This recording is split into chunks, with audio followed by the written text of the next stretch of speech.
अब हम एक्सरसाइज 12.2 का क्वेश्चन नंबर 10 बनाएंगे। There are two types of fertilizers F1 and F2। हमारे पास दो प्रकार के फर्टिलाइजर F1 और F2 हैं। F1 consists of 10% nitrogen and 6% phosphoric acid. जो F1 है उसमें 10% नाइट्रोजन और 6% फास्फोरिक अम्ल है। And F2 consists of 5% nitrogen and 10% phosphoric acid. और जो F2 है उसमें 5% नाइट्रोजन और 10% फास्फोरिक एसिड है। After testing the soil conditions, a farmer finds that she needs at least 14 kg of nitrogen and 14 kg of phosphoric acid for her crop। तो मिट्टी की स्थितियों का परीक्षण करने के पश्चात एक किसान पाता है कि उसे अपने फसल के लिए 14 किलोग्राम नाइट्रोजन और 14 किलोग्राम फास्फोरिक अम्ल की आवश्यकता है। ठीक है। If F1 costs ₹6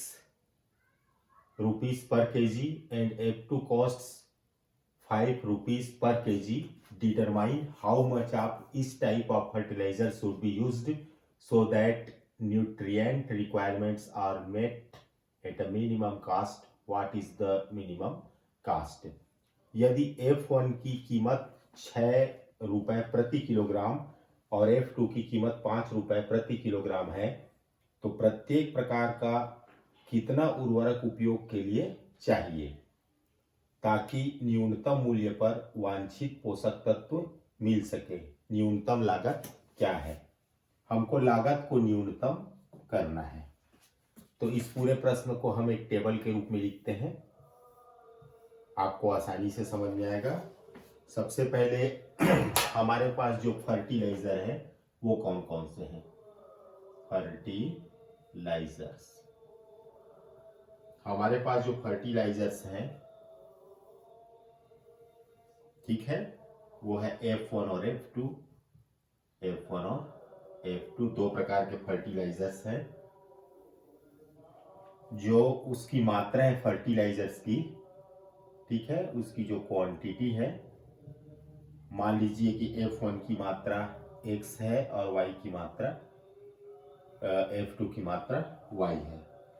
जो नाइट्रोजन की मात्रा है वो है F1 में नाइट्रोजन की मात्रा 10% है। 10% का मतलब 10/100 होता है। और जो F2 है उसमें नाइट्रोजन की मात्रा 5% है, मतलब 5/100 है। जो फास्फोरिक एसिड है, फास्फोरिक एसिड, उसकी मात्रा F1 में 6% है, मतलब 6/100। और F2 में 10% है, मतलब 10/100। इसकी जो प्रॉफिट है, प्रॉफिट को भी यहां पर हम लिख लेते हैं।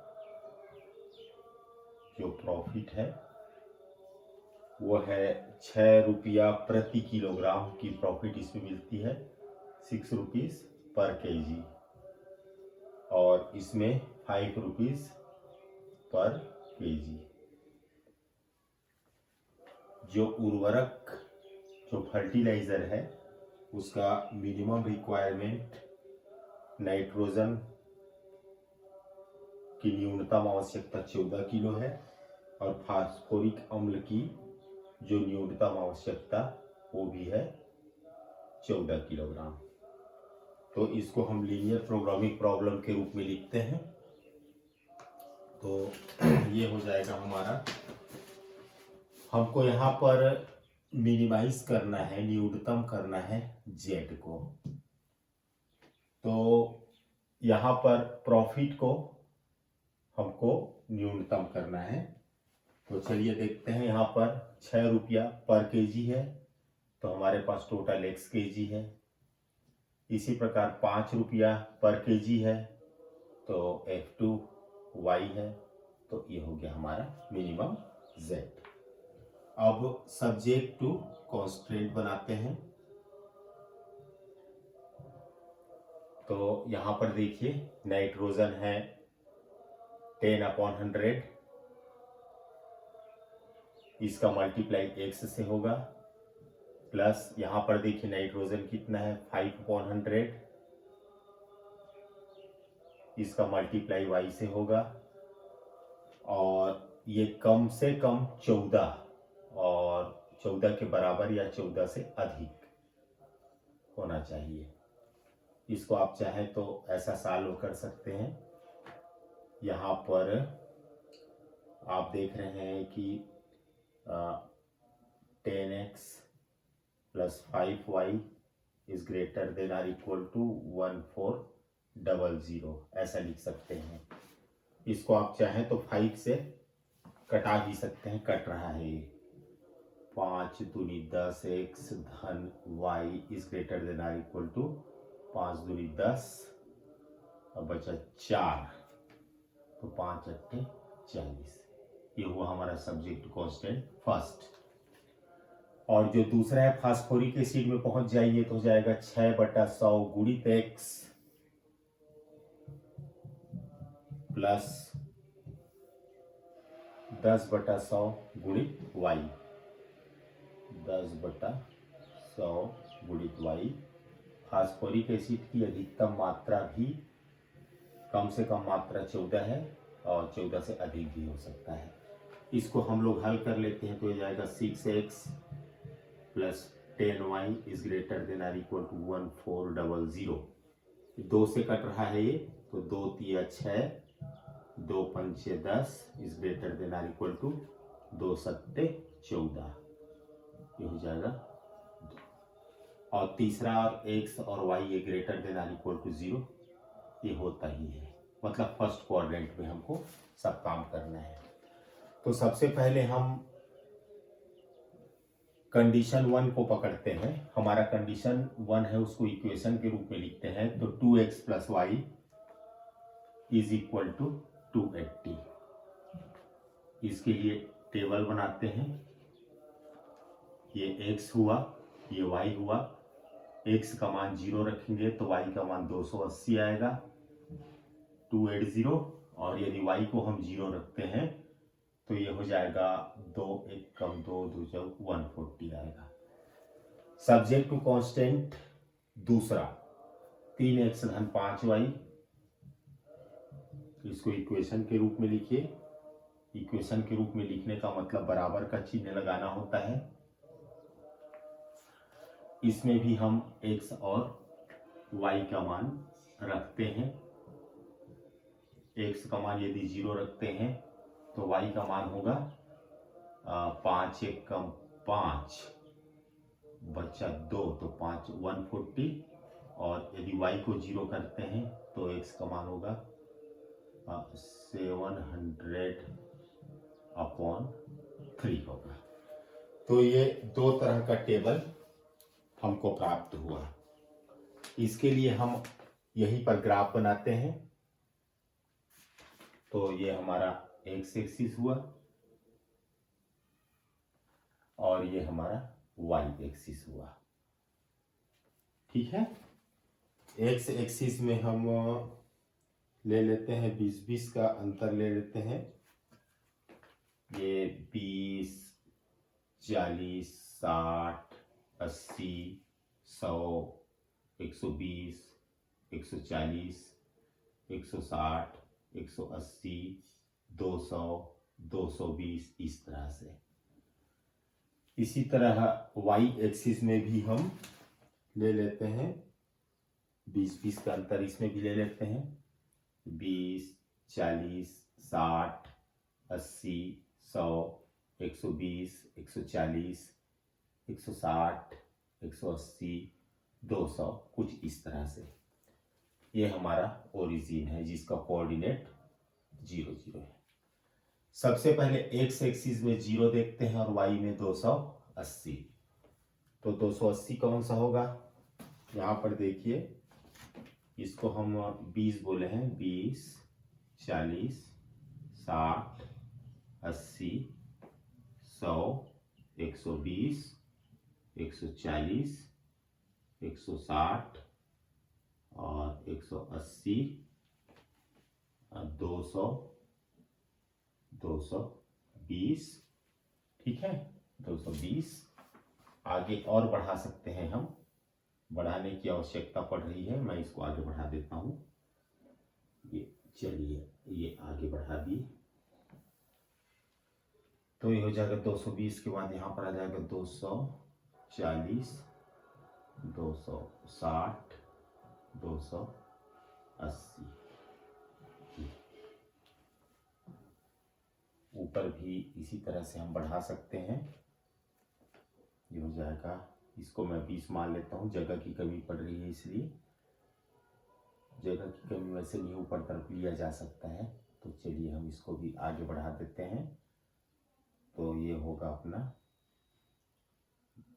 20, 40, 60, 80, 100, 120, 140, 160, 180, ये हो जाएगा 200, 220, 240, 260, 280।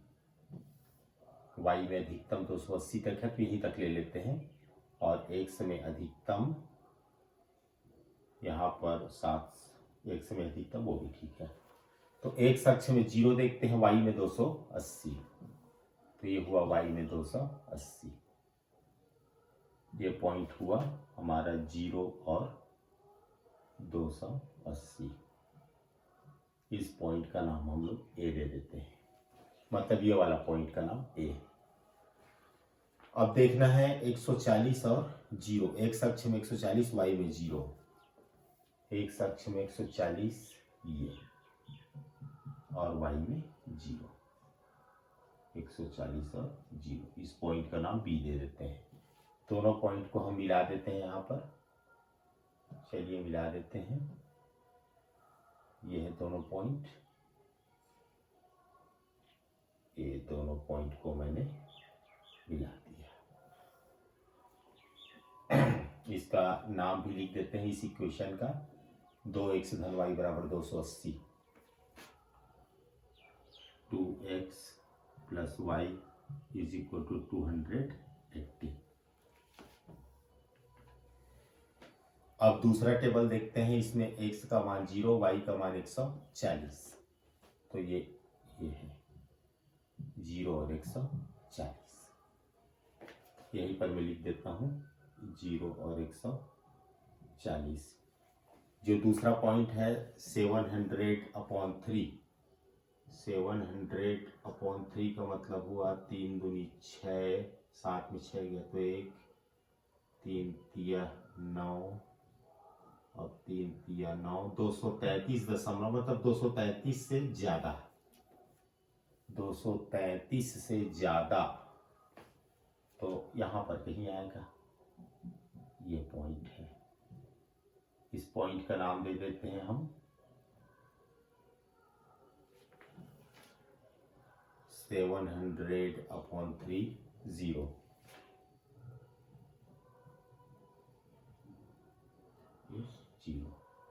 इसका नाम हम सी दे देते हैं, ये पॉइंट सी है और ये पॉइंट हमारा डी है।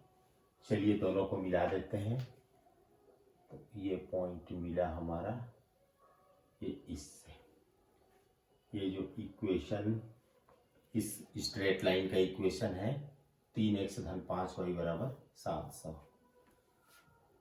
3x धन 5y बराबर 700। अब यहीं पर टेस्ट भी कर लेते हैं हम लोग, x और y का मान 0 0 रख के। तो सब्जेक्ट टू कांस्टेंट पहला क्या है हमारा, सब्जेक्ट टू कांस्टेंट पहला है, ये है हमारा सब्जेक्ट टू कांस्टेंट पहला। यदि मैं x का मान 0 रखता हूँ और y का मान 0 रखता हूँ तो 0 बड़ा है या बराबर है 280 से, जो कि गलत आ रहा है। तो 2x धन y वाली जो लाइन है उसके ऊपर तरफ हमारा शेडेड एरिया बनेगा, ये ऐसे। फॉल्स रिजल्ट हमको प्राप्त हुआ है, इसलिए इस लाइन के ऊपर की ओर शेडेड एरिया बनाएंगे मूल बिंदु से दूर, इस तरह से। ये सब काम फर्स्ट क्वाड्रेंट में होना है, तो और नीचे जाने की आवश्यकता नहीं है। अब दूसरा जो सब्जेक्ट टू कांस्टेंट है उस पर नजर दौड़ाते हैं। ध्यान से आप लोग देखिए, यहाँ x का मान 0 रखूंगा, y का मान 0 रखूंगा, तो 0 बड़ा है या बराबर है 700 से। ये तो खैर हो गया, इसको देखते हैं। यहाँ पे x का मान 0, y का मान 0 रखते हैं, तो 0 बड़ा है 280 से, जो कि गलत है। तो 2x धन y वाली लाइन कौन सी है, देखिए यहाँ पर ये है 2x धन y। हाँ, इसका तो हो गया है। इसके लिए रिजल्ट, यदि x का मान 0 रखते हैं, y का मान 0 रखते हैं, तो 0 बड़ा है या बराबर है 700 से आता है, जो कि गलत है। तो इसका भी फॉल्स रिजल्ट प्राप्त हुआ, तो ये ऊपर की ओर शेडेड एरिया बनेगा ऐसे।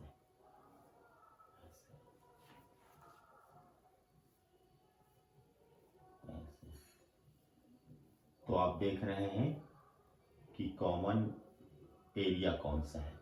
तो ये वो कॉमन एरिया है जहां पर कि हमको दोनों प्राप्त होता है। ये कॉमन एरिया है। इसको मैं थोड़ा सा मोटा कर देता हूँ। हमारा जो फिजिबल रीजन है इस लकीर के ऊपर प्राप्त होगा, ये हमारा फिजिबल रीजन है। इसमें कितने कॉर्नर पॉइंट हैं आप देख रहे हैं। इसमें एक कॉर्नर पॉइंट हमारा यहाँ पर A है, जिसका कोऑर्डिनेट है 0, 2, 8, 0। जो दूसरा कॉर्नर पॉइंट है वो यहाँ पर है। यहाँ पर दोनों स्ट्रेट लाइन एक दूसरे को कट करते हैं। मान लीजिए कि ये E है, तो दूसरा कॉर्नर पॉइंट E है, इसका कोऑर्डिनेट अभी पता नहीं है। तीसरा कॉर्नर पॉइंट हमारा यहाँ पर D है, 700/3 और 0,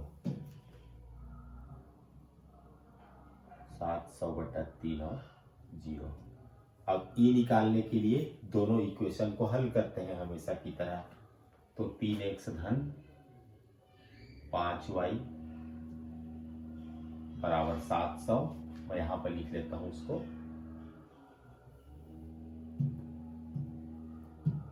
3x धन 5y बराबर 700, और दूसरा इक्वेशन है हमारा 2x plus y equal to 280। 2x plus y equal to 280। यहाँ पर हमको 5 का मल्टीप्लाई करना पड़ेगा, ठीक है ना। तो हो जाएगा 5 दूनी 10x धन 5y बराबर 5 शून्य 0, 5 अट्ठे 40 का 0, 4, 5 दूनी 10 और 4 14। और उसके नीचे में इसको लिख लेते हैं 3x plus 5y equal to 700। ऐसे लकीर खींचते हैं। एलिमिनेशन मेथड से इसको सॉल्व करना है। तो 10 में 3 गया तो 7x, और 1400 में 700 जाएगा तो 700। यहाँ पर x का मान आएगा, x की वैल्यू आएगी 100। अब 100 को रख दीजिए यहाँ पर, हो जाएगा 3 into 100 plus 5y equal to 700। तो हो जाएगा 5y इक्वल टू 700 माइनस 300, तो आ जाएगा 400। 5y का मान तो y आ जाएगा 80। तो 100 और 80 आया। तो ये जो पॉइंट है वो 180 180। ठीक, तो यहाँ पर मैं लिख देता हूँ उसको 180 ऐसे। तो ये तो हुआ हमारा कॉर्नर पॉइंट, और जेड क्या है वो देख लेते हैं हम लोग। ऑब्जेक्टिव फंक्शन जेड, तो हमारा जो जेड है वो है 6x + 5y। तो ये हो जाएगा हमारा 6x + 5y। तो यहाँ पर जेड का मान निकालेंगे तो 0 रखने की जरूरत नहीं है, 280 रखते हैं y का मान। तो ये 5 × 280, तो 5 0 0, 5 8 40, ठीक है। 5 दूनी 10 और 4 14। यहाँ पर जेड का मान निकालते हैं तो 100 और 80 रखना है, तो 6 × 100 + 5 × 80, ये हो जाएगा 600। तो ये हो गया 600, और 5 8 40, 400, ये हो गया तो 1000 आया। और लास्ट वाला कॉर्नर पॉइंट है, इसमें y का मान 0 रखना है और 700/3 रखना है x का मान। तो 6 × 700/3, 3 दूनी 6, तो 7 दूनी 1400। अब आप देख रहे हैं कि मिनिमम कितना है, हमको मिनिमाइज करना है। तो मिनिमम हमारा जेड का सबसे कम मान है यहाँ पर 1000। तो ये हमारा 1000 होगा हमारा मिनिमम पॉइंट, ठीक है। तो 1000, तो अपन लिखेंगे मिनिमम जेड होगा 1000। Minimum value of z is equal to 1000। कौन से पॉइंट पे? 880, ठीक है। तो यहाँ पे 100 और 80 आया है। 100 क्या है और 80 क्या है? यहाँ पर जो 100 है वो F1 फर्टिलाइजर की मात्रा है 100 किलो, और F2 मतलब y का मान है F2, तो F2 उर्वरक की मात्रा हमको कितनी बनानी चाहिए? 80 किलो। यही हमारा आंसर है।